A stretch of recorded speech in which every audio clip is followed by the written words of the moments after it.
Yeah, I'll set a timer this time. What is this, 3 now? Yep. Is this 3? Okay, welcome to episode 3 of Not Your Mother's Comic Book Podcast. We are here with our favorite people, Alas and Ray. God dang, look at that mustache. Wait, did you have the mohawk last time? No. It's radical. It's pretty fucking cool, honestly. Alright, so what did we talk about last week? What were the books we talked about last week? You had Galaxy of Madness. Yes. Okay. Yes. Is there 2? Mm-hmm. That was pretty good. That's swashbuckling and architect. Mm-hmm. Yeah. Architects? Archaeologists. Archaeologists? There you Oh, architect. Sorry, I've been watching a lot of How I Met Your Mother. You met Ted Mosby, the architect. Alright, so this week, let's go ahead. I think we started off. Did we start off you last time? No, we started with me. Okay, let's Both give times. you a chance. Let's go with you. That's The right. star. Right out of the bats. All right. Well, I read Cyberforce. This is a one-shot from Image. It's from the Top Cow Talent Hunt winners of 2022. The writer Billy Muggleberg and He's the a artist. We should have done that. Ugh. The artist is a new artist, Bruno I'm gonna say that wrong. Abdias. Sorry, Bruno. Just correct us. Just do it. Watch this video and then Cancel correct us. us. No! It's a one shot and it's pretty good. It's got cool art. Mm-hmm. So is it a one-shot like his where everyone dies? Yeah, so that's why it's a No. bullshit. Well, it's kind of weird. I mean, they kind of just throw you into it in the middle. It's like in the future, and there's like it's like cyberpunk, so everybody's got like cybernetic enhancements and stuff like that. Okay. But there's this one company that's like the main one that they've started making androids, but they haven't gone to the public that they have androids, and they're like assassins basically. So the one with the green hair is one of the androids. It's like Beetlejuice. She's I know, called. I was like, what is that? She do be given Beetlejuice. She's called Aphrodite Models. That's the androids? Yeah, the Okay. androids. And then this is Cassandra, and she is one of the daughters of the dude that owns the company. And she's like all cybernetically enhanced. She's got like a robo arm and stuff, and like a special eye. And it's pretty cool. What's the name of the company? I don't know if it really says. It's okay to You not asked be him a okay. question that broke him. Like, Yeah. that broke the whole Damn. sequence. He had notes, man. I'm You so can't go sorry. off script. I really did. Well, I thought that would be the point of the. Hey, look who's here. Oh, wow. Taylor, this guy here. Okay.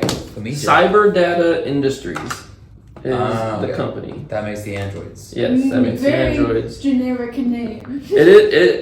It's a fun comic. It's got really nice art style, but it is kind of really cliche. Yeah. Kind of generic. So Yeah. this one Aphrodite model goes and she's got like some virus in her She goes software. rogue. Yeah, so she goes rogue, and then he sends his daughter Cassandra to hunt her down, and they have this fight on a rooftop, and it's pretty cool. I mean, it's a pretty cool fight scene for a comic, and Yeah. then she defeats the Aphrodite model and takes its head, and How then did she defeat her? she's got this okay. golden revolver, and then she Oh, that's uses cool. I a didn't sword see that. too. She goes, Oh, I'm going okay. old school in this Oh one. my God. And yeah, and then it just kind of ends, Mhm. but it leaves it open for more if they do want to continue the Cyberforce Yeah. storyline. But it's fun. It's fun. That I liked was the art, and it's from this new guy, Bruno. And he's a new artist, so Nice. yeah, He's coming on up in the business. he's coming on up. But it's pretty cool. Heck yeah. Well, good for Bruno. Nice pick. Cyberforce, huh? Cyberforce. Oh yeah, that's a Saturday morning cartoon if I ever heard one. Yeah, Yeah. indeed. All right, let's move on over down to the other side of the table. Atlas, what do you got going on over there? Hi, I'm Atlas. Oh, hi. Hi, Atlas. Okay. Ain't No Grave is at a weird point. The first 3 were like, these are individual moments and you could understand it, but this 4th one is kind of like, if you didn't read the prior 3, you will have no idea. Because in this thing, it's kind of picking pieces of the story. It's not definitively about a single thing other than the abstract, like, depressive phase of the 5 stages of grief. That's what this is about. She's now at the point where she's hitting depression as one of her stages of grief because she's dying. Like, depression. Dying. her first one was denial. She tried to fight and kill death himself. Right. Wow. The second one is gambling, or no, third one's gambling.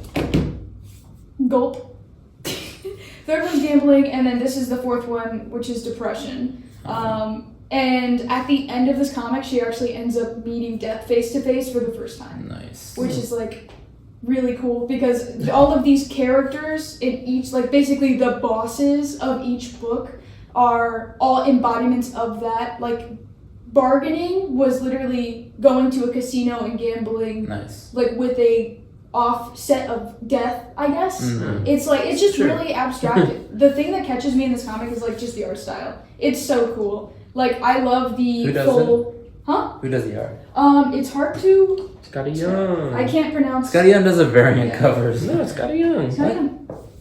Oh, Scotty Young. Yeah. I'm also scared to butcher a lot of their names. Yeah. Because one of them is Jorge French. Corona. Jean-Francois Beaulieu. And Nate Picos. Oh, last name really is Corona. Yeah. That's so cool. Malcolm Murph. Say your favorite drink. Turns out he's just like Bud Light. He's He's just. Turns out he's actually sober. Yeah. I've never had a drink in my life. Yeah. Didn't even try it. Likes only apple juice. But Ain't No Grave is at such a cool point where they just get to have fun with so much art. Like, I'm going to flip this open because it is really sick. But her own coffin that's being built for her in like her mind, in her like it's hard to tell. But the roots have been getting closer and closer to her grave. And she's really fighting to stay alive. Okay, it's like the whole point of Ain't No Grave since issue 1 is that she knows she's gonna die, but she doesn't want to die. She has not reached acceptance in her own death. She was a really vibrant gunslinger back in the day, and she settled down, and now she's sick, and she doesn't want to accept her death because she has her husband and daughter to worry about. This seems a lot like not to bring up our competitors, Marvel's Old Man Logan. You know, that's what I don't know if you're familiar with that story, but you know, a character who's been like a ruthless like fighter, killer the whole life.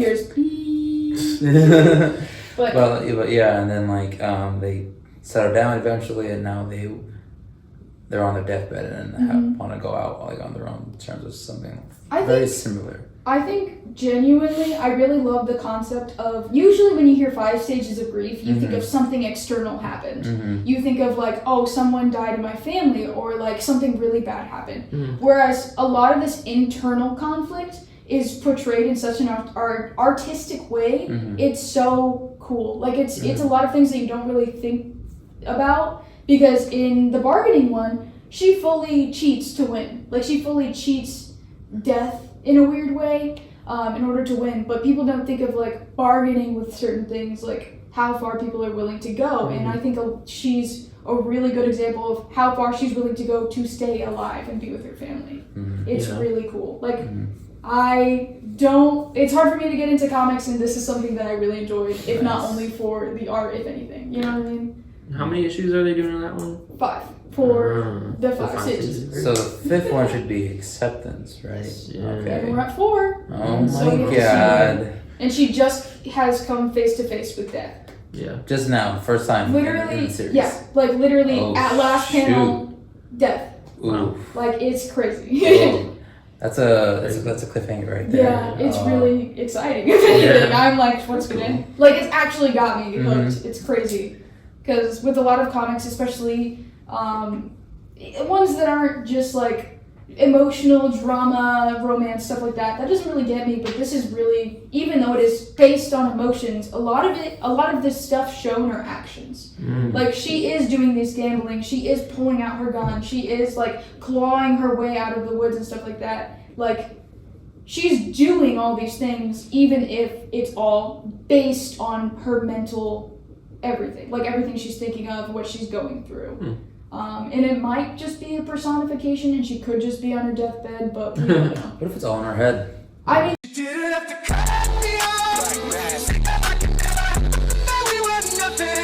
that's a possibility, because it's the 5 stages of grief, and there's such played up characters, like these bosses.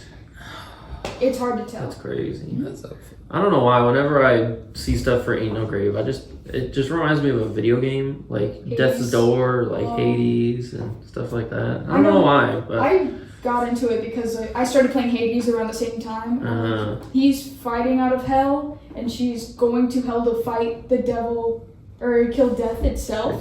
Sounds like a video game. Yeah, exactly. I think that's why I'm also so drawn to it, because I love video games. That's like my...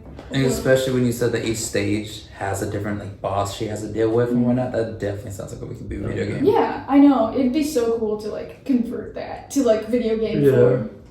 But what... Image. Contact them. Hey, I'm a developer. Get it going.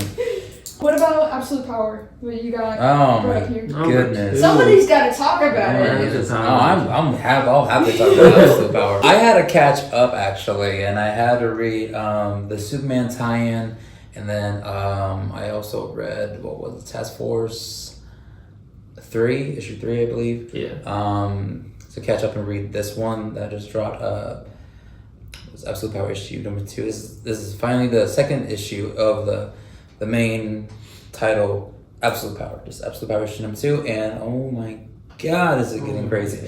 They like right off the bat, like it starts off in the headquarters of Amanda Waller and everything, talking about how well we've done it. They've captured 80% of the metahumans in the world. There's only 20% left, a good handful. Most of them already have their powers drained and everything. A lot of them are screwed, they're hiding. And so she just sends out Dreamer, Failsafe, not Failsafe actually, Brainiac Queen to go wrangle up the rest of them. And then it takes us to the Fortress of Solitude, where a lot of the remaining, Justice League members are there.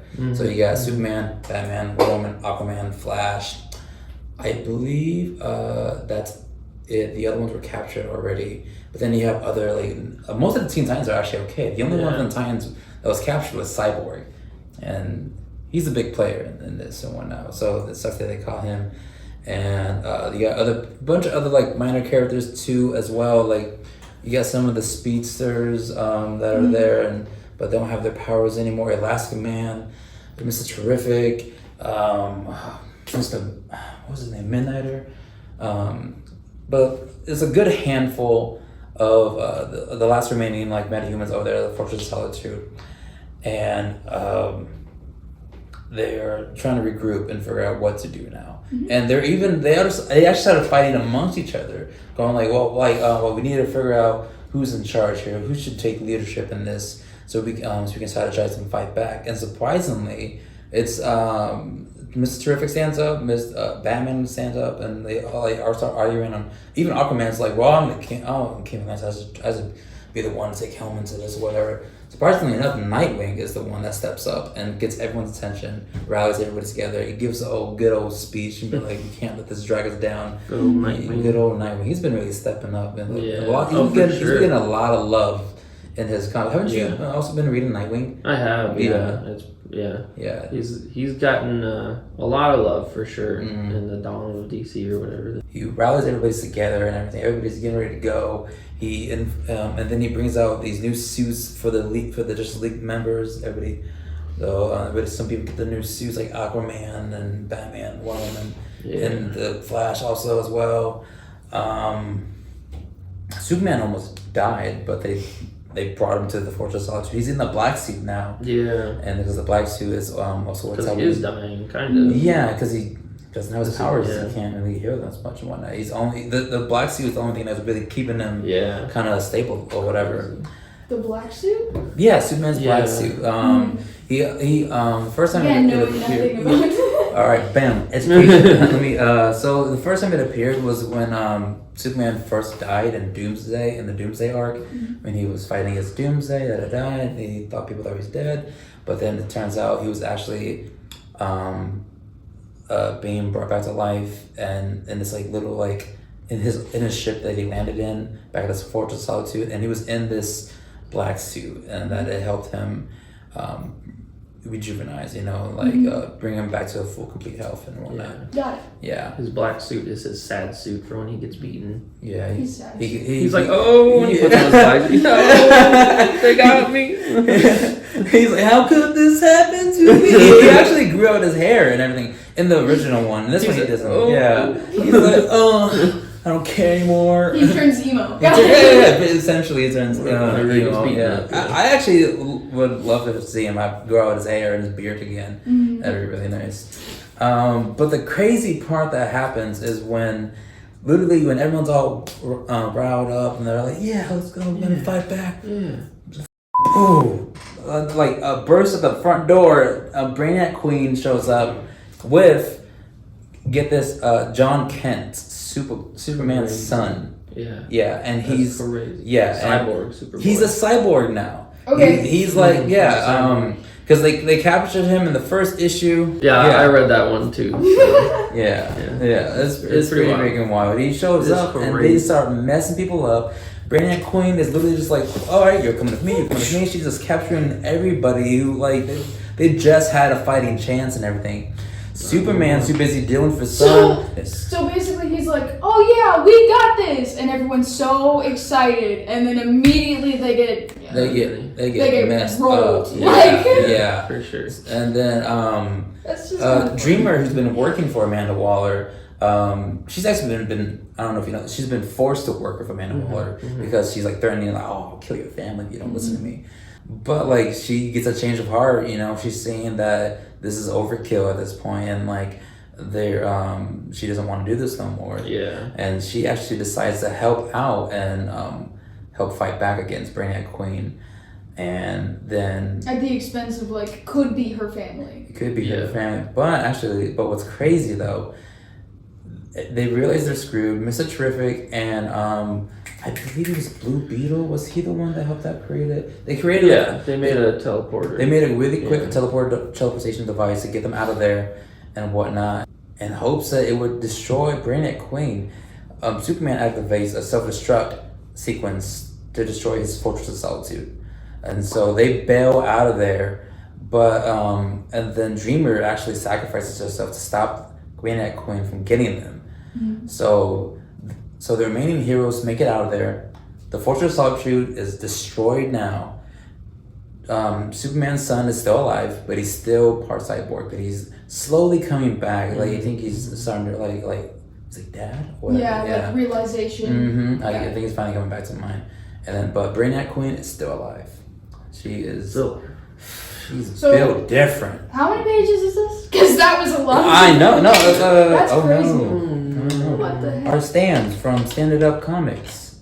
Hey, if you haven't noticed, I'm gonna plug this in real quick. We got these new stands from Standard Up Comics. Show them how it works. Bam! I got it. So this comic is it's kind of thick actually. I think it's a little bit more than your average standard issue. It's a little bit thicker and whatnot. So yeah, a lot does go on by it. And the story is insane.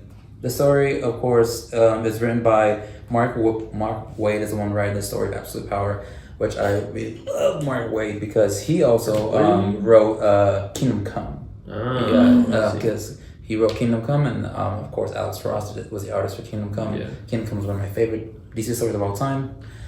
And then also the art is done by one of DC's most famous artists now. Like he's been taking over so much stuff. Dan Morrow. His art is insane. It is crazy, sharp, sleek looks. I love it. I can honestly see this as a Cartoon Network series. It's so good. Man, this story is just insane. It literally just feels like it's endgame. Like it's over. Like every time you think that everything's looking up, they get screwed. I don't know where it's gonna go. I honestly don't know how it's gonna fight back. It's rough. But no, at the end though, Green Arrow? Yeah. Oh, is he up to something? I don't know. Because that's what I was thinking. Has he just been playing double agent all along? But never told anybody just to playing double agent? Agent Fourth? To gain the trust of Amanda Waller, he didn't tell anybody that he was going double agent. Or alternatively, he could just be doing something nefarious again. I think I might have there we go. Add it to the sequence. So I mentioned this. No, actually, Green Arrow was the only hero who turned and joined Amanda Waller because she was like, "Oh, you metahumans don't get it. You only have to do whatever you want." And because he's a human. He doesn't have any powers. He's got gadgets and stuff. He's just like Batman, but arrows. But That's what I was wondering. he's been working with. Yeah, he has no superpowers. But also, like, how does this whole thing affect the people with no superpowers? It doesn't really. Like the Bat family, like they're all fine. Yeah. Like you can't suck their powers, so they don't have any powers. They're just regular average humans. Well, not average, more like a peak human physicality and everything. But Green Arrow is he's on Amanda's team and everything, and he gave her a lot of the information to take down the Justice League. Yeah, the only reason she's really made it that far is because of Green Arrow. Yeah, he's exploited for real. Yeah. So basically, if he didn't, they would have been. They probably would have been better off. Yeah, maybe not fine. Because they had a lot of secrets that even Amanda Waller didn't know about. Yeah. So when you say he's playing double agent, is it that he crossed them and then he's crossing them, like he's playing both sides, or he was always right? So at the end of this comic, they were talking about they're back at the headquarters of Amanda Waller, and they're like, "Oh, where's the Green Arrow?" And it's just like, "Oh, he's like back doing catalog for all the items we took from the Justice League." But he opens up this chest that has an hourglass, and I believe it's to open up like time travel or whatever. And he said, "Time's up." Yeah, he said something very like ominous and like questionable. Like, what does he mean by that? And it could just mean he's doing something for Amanda Waller. Amanda Waller, or something bad again. Yeah. But I'm hoping, because he's Green Arrow, that he's just been twisting this around from the beginning, and like he's and I don't know if Green Arrow is that strategic enough of a person to go through all of this to be like, now's my chance. That's strategic. You mean just like that smart? Like, this feels like something that Batman would do. Yeah, this was something that Batman. Oh, I turned on my team. Like, oh, I'm not with you guys. He'd be like, no, I was double crossing them. Yeah, I was with you the whole time. We just needed an inside. Yeah. But Green Arrow doesn't seem like that. He seems like he was fully just I'm doing what's best for me. Kind of, I don't know, just weird about it. Kind of vague. He hasn't really said why he's doing it, except for he just agrees with Amanda Waller. He thinks metahumans need to be kept in check. So I mean, he has nothing to really gain from it. Yeah, other than like, oh yeah, we need to put those metahumans in check. Yeah, because his own wife is a metahuman. So Black Canary. He left his entire family behind and didn't tell any of them either. So so we don't know. We don't know. Long story short, we don't know. But I'm really hoping. We are hoping because Green Arrow is actually a great character. I do like him a lot. You know? I love Green Arrow. Yeah, that's why I've been so upset with him this whole series. What's funny, you look like Green Arrow right now. I'm not mad, I'm disappointed. The new Green Arrow? Failed the city. Apocalypse Green Arrow? I love Green Arrow. Yeah, he's great. Fingers crossed, he's changed it back. Or he's been on the side. He was playing the long game, has been on the team of the long game. So, this is still like the summer. Where this goes. No, this is Or definitely. listen to where it goes. This is definitely the event of the summer. It's really awesome. This is like the event of DC. The event of DC. Oh my god! All right, bye guys. I haven't for 10 minutes. Oh jeez. See? Get lost. Yeah, get out of here. Better go read these books. We'll see you guys later. Bye. Have a beautiful time. Are we allowed to say that?